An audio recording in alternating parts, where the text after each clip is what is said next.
line. Do we have anybody else on the line as far as we know? Oh, okay. All right. Great. Well, let's begin by our Pledge of Allegiance. I pledge allegiance to the flag of the United States of America and to the republic for which it stands, one nation, under God, indivisible, with liberty and justice for all. Causey, why'd you do that? The pledge needs a little music anyway. Apologies. It's all right. I'll begin with our ethics awareness and conflict of interest reminder. In accordance with the State Government Ethics Act, it's the duty of every council member to avoid both conflicts of interest and the appearance of conflict. If any council member has any known conflict of interest or is aware of facts that might create the appearance of such a conflict with respect to any matters coming before the council today, please identify the conflict or the facts that might create the appearance of a conflict to ensure that any inappropriate participation in that matter may be avoided. If at any time any new matter raises a conflict during the meeting, please be sure to identify it at that time. We have minutes from the September 12th, 2023 meeting that have been distributed to you. Do you have a motion? Second. A motion by Treasurer Falwell, seconded by Commissioner Causey to approve the minutes. Is there discussion or debate? Hearing none. All in favor, say aye. Aye. All opposed, no. Aye. The motion carries. Interest matters. Treasurer Falwell. Governor, the short-term interest rate is for the current month is 4.10%. That is dramatically higher than it was a few years ago, and that's the interest report. Great, thank you. And Commissioner Dobson will be recorded as voting aye on the minutes. Good morning, sir. Fire insurance matters. Commissioner Causey. Thank you, Governor.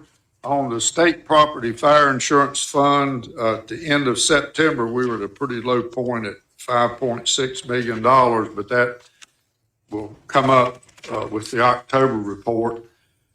And on the next page, pages 2 and 3, there are 8 items that are insurance claims and that need to be paid. The largest one is number 2, Winston-Salem State University water damage for over $337,000. But I request that we pay these claims out of the state property insurance fund. Commissioner Causey moves that we pay the claims from the insurance fund. Is there a second? Second by Secretary of State Marshall. Is there discussion, debate, or questions? Hearing none, all in favor say aye. Aye. Aye. All opposed, no. The ayes have it, and the motion carries. Thank you, sir. We'll now hear Board of Transportation right-of-way matters. Heather Fulgham. Thank you, Governor. Good morning, Council. Department of Transportation has 14 items for your consideration today. All the items have been approved by the Secretary of Transportation and the Board of Transportation. I'll be glad to answer any questions. Questions for Ms. Fulgham? Do I have a motion? So moved. Commissioner Dobson moves approval. Oh, no, Attorney General Stein moves approval. Would you like to second, Commissioner Dobson? Okay, I got it. Further discussion or debate? Been moved and seconded. Hearing none, all in favor say aye. Aye. Aye. All opposed, no. The ayes have it. Motion carries. Thank you, Ms. Fulgham. Thank you.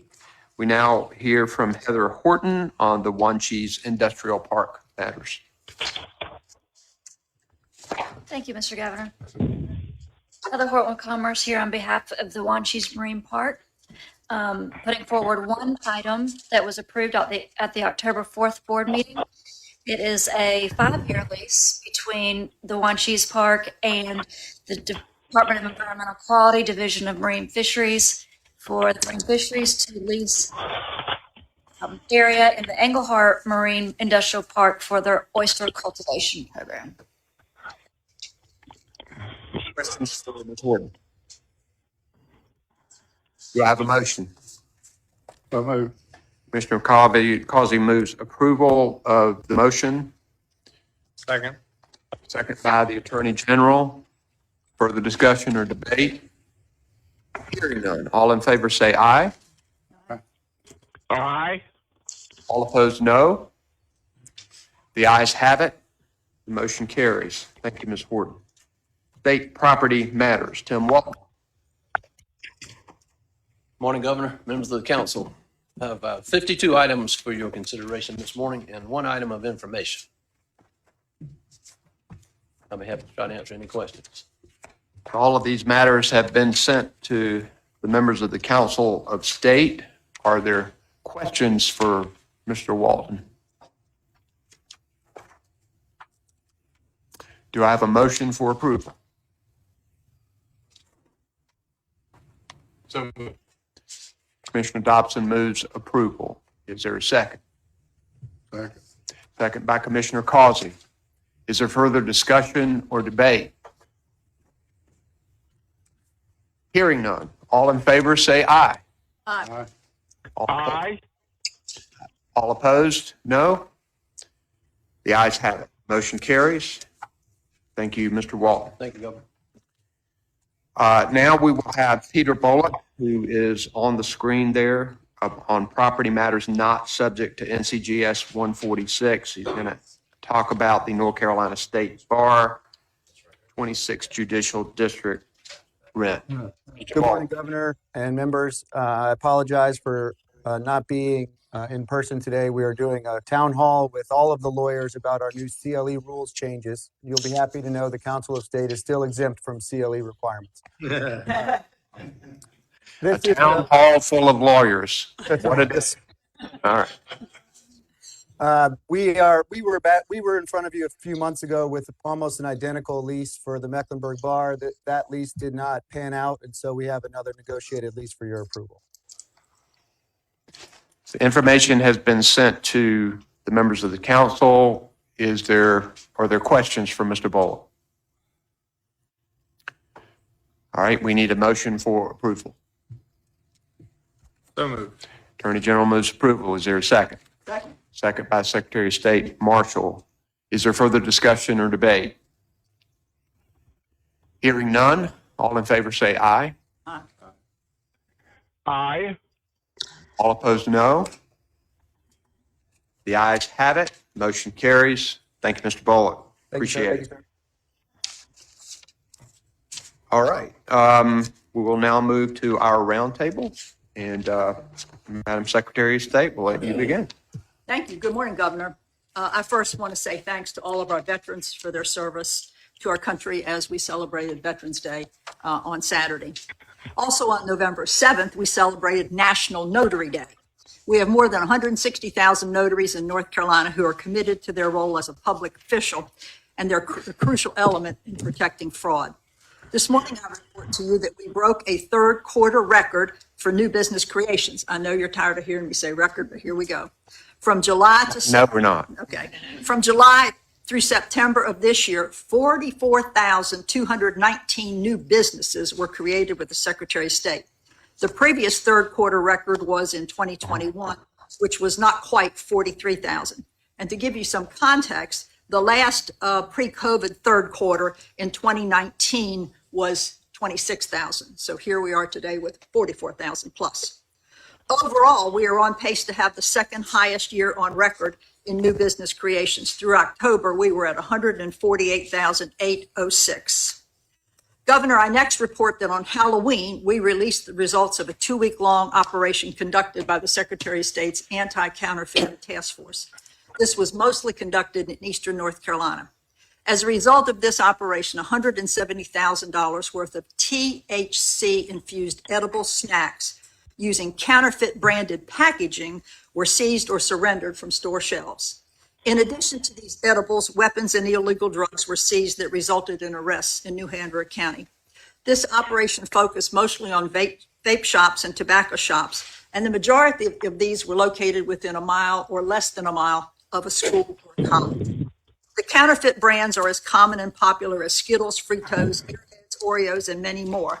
They are attractive to children and teenagers. THC is the compound that gives marijuana its effect, in case anybody doesn't know. These are brands you'll find in lunch boxes and candy dishes across the state on any given day. This is a growing trend that is dangerous for our communities, and it's very important to raise awareness on this issue with parents and residents across North Carolina. It's particularly important that if parents and other adults have THC-infused products in their home, to lock them away just like they would medications or cleaning products. We know that last year a 4-year-old boy in Virginia tragically died after eating a whole package of THC-infused gummies that his mother had and left out. She was charged in that case with a manslaughter.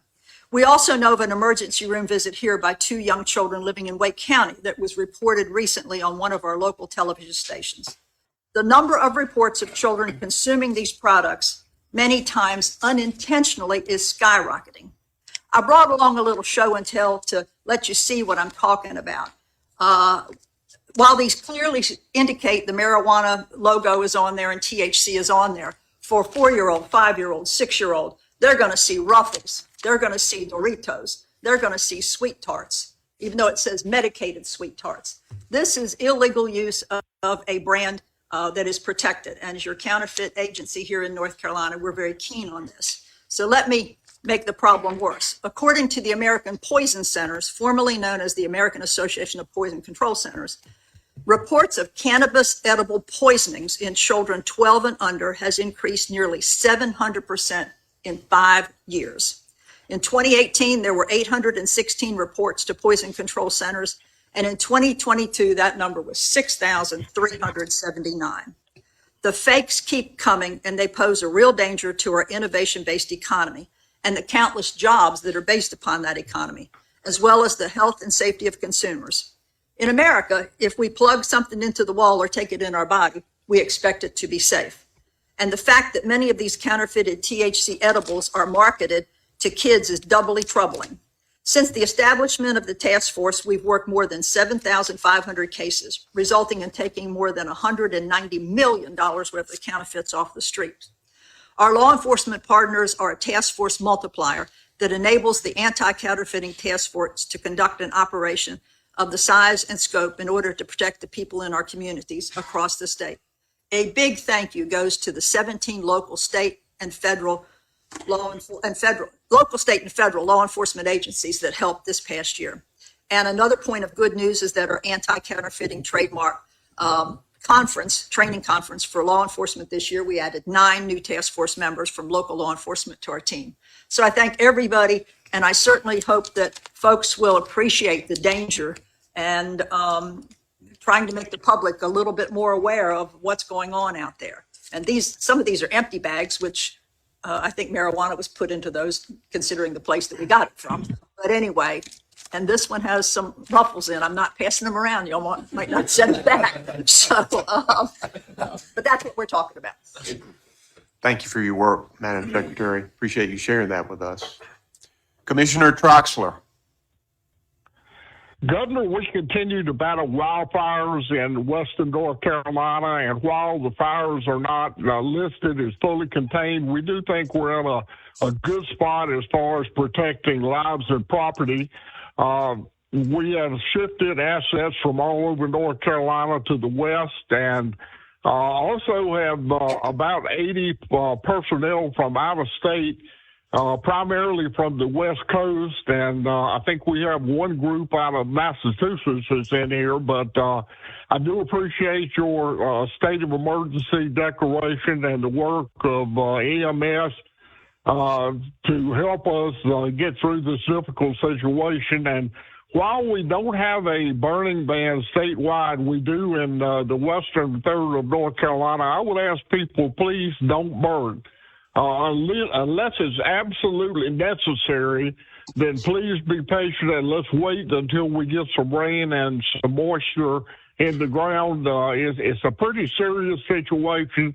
I don't know what a burning emergency is, but there seems to be no emergency to burn, so please wait. The good thing is these disasters always bring out the best in everybody working as a team, no matter where they're from or, their background. So The teamwork has been very, very good, and we hope for rain maybe Friday, but it doesn't look really good. So if you will, say a little prayer for a good soaking rain in North Carolina, and we'll get through this and hopefully enjoy the upcoming holidays and buy a fresh North Carolina Christmas tree. Thank you, sir. Thank you for your work in fighting these fires, and members of the Forest Service, and deeply grateful for our brave firefighters who are out there on the line working so hard. I've talked to a number of local officials, and communities are really pulling together, trying to help with this. But this has been a coordinated effort. You know, Commissioner Causey, you and your team, and Commissioner Troxler, and folks over at Emergency Management and the local are all working together, and we appreciate the help from out of state as well, and keep working on those. And we'll buy my Christmas tree, Commissioner Troxler. We'll do it. Farmers Market. All right. Treasurer Falwell. Thank you, Governor. I have several items. This is going to be a little bit like a country music song, so you might be built up and then burnt down, and maybe built back up by the end. But earlier this month, we celebrated at the State Banking Commission honoring the National Teller Day in North Carolina. And just like the IT departments that report to you, Governor, and all the Council of State members, tellers don't get credit for what they prevent. There's so many hundreds of decisions, thousands of decisions that are made every day across North Carolina where a bank teller is using her or his mind and heart and intuition to protect people. And we have unfortunately, great examples of tellers having the courage when they see something that doesn't quite seem right to step in, especially when it comes to some of our elderly citizens. So just honoring all the tellers. Secondly, you've heard reports recently about a particular weight loss drug. This should all concern you as folks who pay into the state health plan, either as employers or employees. This drug's called Wegovy. I'm always bringing props. I did not get prescribed this. Somebody handed this to me. This one drug has the potential of costing the state health plan $170 million next year. Cynthia always says when I talk in millions of dollars to try to put things in context, $170 million is almost equal to the 4% bonus that we just paid out to all the state retirees. So that bonus went up to over 200 and some thousand retirees. There's less than 22,000 people who consume this drug. Barron's Magazine just had a report about this. Now, it's important, I think, for all of you to know, as citizens and taxpayers, that Medicaid does not cover this. Medicare does not cover this. But it seems that there's a possibility that 2.6% of the North American profits of this company that we're all glad exist in North Carolina, called Novo Nordisk, 2.6% of the profits of that in North America are coming from prescriptions coming from your state health plan, which is, as a math person, it's kind of hard to figure out how that could be, but we're trying to get to the bottom of that. The market capitalization of this company, which is based in Denmark, the stock market value of this company because of this drug is now more than the gross domestic product of the whole country of Denmark. And so what we're asking for on behalf of all your state agencies is for those that teach, protect, and serve to pay for this drug what the people in Denmark pay for this drug. That's what we're asking for. We're not questioning the efficacy of it, we're questioning the cost of it. And I wanted to bring all that to your attention. The other matter is you've read recently about UNC Healthcare and ECU asking for a divorce. You and us have been married in the pension and the state health plan for nearly half a century. Them divorcing from the state health plan and the state pension plan has the liability that they want to leave behind is over $1.5 billion.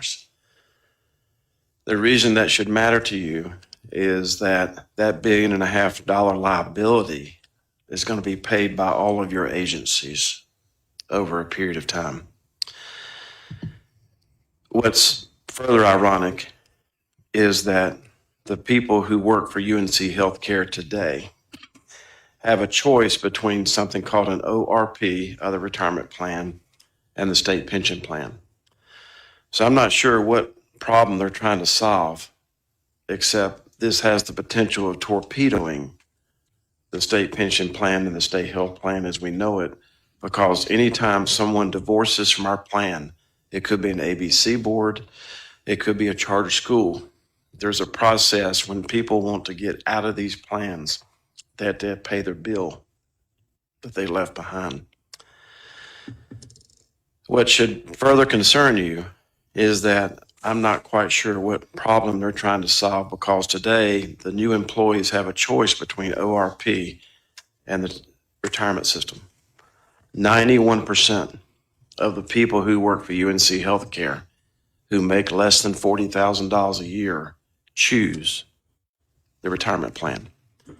When you make less than $40,000 a year, you don't have the juice, you don't have the ability and the income to be retirement ready. So that retirement plan has given them the certainty that they desperately need. And so I wanted everybody to be aware of that, because the result of their decision is going to cause your employer contribution rate to go up over a period of time, which this year, not including the state health plan, is already 25% of payroll. Whatever payroll you're paying 25% in addition to that for these plans. Some other items is that based on the Herculean effort of the state retirement system, they were able to get the 4% bonus that I referred to earlier out in the October check, even though it was budgeted to go out in November. So very proud of the people back there. We just entered into a relationship with GoodRx that some of you are familiar with, and it's going to allow people who are on the state health plan through our coordination with GoodRx, the pharmacist will already know that they're a state health plan member, and they will give them the choice of getting the GoodRx price or the state health plan negotiated price for their pharmaceuticals, whichever happens to be lower. The last few things I want to mention is that I'd like to ask that you close this meeting in honor of Dr. Linda Combs. I don't think we've met since she passed away. But some of you in the room may know that we've had 75 governors. We've only had 28 treasurers, but we've only had 8 controllers. She was the 7th controller of North Carolina, the first female controller of North Carolina, and I was honored to be one of her pallbearers a few weeks ago at her funeral, where we also learned that after serving 3 different presidents, that she's the only person that anyone knows of who went through confirmation processes in the United States Congress as well as the General Assembly and never received 1 no vote in all of her confirmation processes.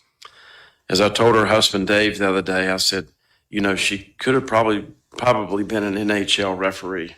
The ability that she had to bring people together and work out problems, build computer systems, and get to the right outcome. So as a member of the Council of State, as the state treasurer in North Carolina, she was the chief fiscal officer. I will miss her, and I'll also miss her as a fellow Winstonian. Auditor Beth Wood is not here today, but I want to say in the event that we do not have a meeting in December, that how honored I've been to serve with Auditor Beth Wood, and will miss her wisdom and her experience as a member of this Council of State and as a member of the Local Government Commission. The last 2 things, just briefly to bring up, is that the world is so uncertain right now. And I'm wearing this Christmas tie today in honor. Maybe today may be National Girls Day. I'm not quite sure. It's sometime this week. But I was watching PBS over the weekend, and I'm wearing this Christmas tie because they interviewed a father whose daughter had been murdered 6 weeks ago in Israel during the attack. And some of you know my story. I just never thought about ever saying what I'm getting ready to say to you, or even thinking it, much less saying it. But this father was grateful that he knew that his daughter was dead and knew where she was, versus some of the other fathers and mothers in Israel who still do not know the whereabouts of their children, especially girls who have been captured, terrorized, and possibly raped. So I say all this to you because just to remind everybody on this council estate that with everything going on in this world today, we need to look to the courage of people like this gentleman that I saw on PBS and understand where he is and where his country is in this situation. And I think we should all pray for the people of Israel going forward. Thank you all for listening. Thank you, sir. Commissioner Causey. Thank you, Governor. I will echo what Commissioner Troxler and you said about buying North Carolina Christmas trees, but nobody mentioned buying North Carolina turkeys. So let's buy North Carolina turkeys or order those for Thanksgiving. And I also want to thank Commissioner Troxler and the North Carolina Forest Service for their leadership, as well as your team in emergency management. I was up there in Edneyville at the fire weekend before last, and it was a great team effort. We had Sheriff Lowell Griffin at the fire department. I thought he was just covered up and helping in every way he could with his command center set up. I want to thank our folks with the Office of State Fire Marshal. They worked around the clock also. And the people of that area in that community around Edneyville, it was amazing to see how those cars were coming in one right after the other, bringing supplies. They brought so much in food and water and snacks and different supplies. They had to put out the word, we don't bring any more donations. They ran out of space to put everything. So it was it took a long time to contain that fire. The final report I saw this morning said that it is 75 to 80% contained, and they look. We sent our OSFM folks home yesterday, so it looks like we're wrapping up. But it is still a dire situation with the drought, and finally, I also want to thank State Auditor Beth Wood for her years of service to the state and to the people, and we wish her well in the future. Thank you, Governor. Sir. Attorney General Stein. Thank you, Governor, members of Council State. Yesterday, we brought an action against an outfit called Occur Mountain Phlebotomy School in Wilmington, which was an unlicensed for-profit school representing to students that if they took their course, they could get a job as a phlebotomist. Being unlicensed, that meant that folks were paying money for a certificate that was useless. It's the kind of thing that the team at the Consumer Protection Division does on a daily basis, making sure that when folks spend their money, they actually get the value that they are seeking, because these are people who want to go into healthcare, and that's a great thing, but we don't want them wasting their money. And so just an example of the good work folks do at the Department of Justice. I will echo the words of to the commissioner and the treasurer about Auditor Wood. If we don't see each other next month, we certainly are grateful for her years of service to the state of North Carolina. Thank you. Commissioner Dobson. Thank you, Governor. A few quick things. One, I want to thank you, Governor, and the General Assembly, Speaker Moore, and Senator Berger in particular for the good things that were in the state budget, the 7% Always fighting for more, but grateful for the 7% for the employees of the North Carolina Department of Labor and the contingency fund, which allowed me to do some things to help some more of our employees. So it was a good step. Plenty, as we all know, plenty of more work to do. We still have high vacancy rates, and we need to support as much as we can the employees of the state of North Carolina.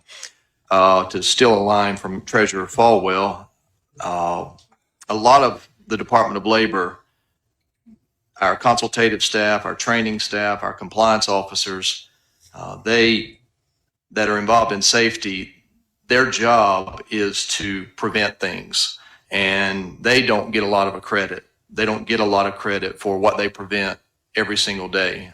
We only hear about, God forbid, the accidents, but our staff and our employees at the Department of Labor show up every day to stop bad things from happening to fellow North Carolinians. And I'm grateful for that and grateful for the increase in the budget for our hardworking North Carolinians, state employees. I would be remiss if I didn't talk about Medicaid expansion for just a second, because it was so passionate, something that I cared very deeply about when I was in the General Assembly and now at the Department of Labor. But Governor, General Assembly, as we all know, it wasn't pretty at times. It wasn't perfect, and at times it was ugly. But through the managed care debates, through the integrated care debates, and then getting to a place of Medicaid expansion, I couldn't be prouder to have played a small role in all of that. But because we all did come together, and at least in this instance, we did show that we could all govern together, 600,000 North Carolinians get the help they need. So I'm very proud of that, and proud of the work that we've all done here in the state to make that happen. Thank you, Governor. Thank you for that, sir. People can go on Medicaid expansion on December the 1st, so a little more than 2 weeks. Be an exciting day. Budget Director Walker, do you have anything for the group? Thank you for your continued leadership through all of this. And we will adjourn this meeting in gratitude to all of the veterans of North Carolina and this country, and in memory of former Controller Linda Holmes, public servant. All in favor say aye. Aye. Thank you.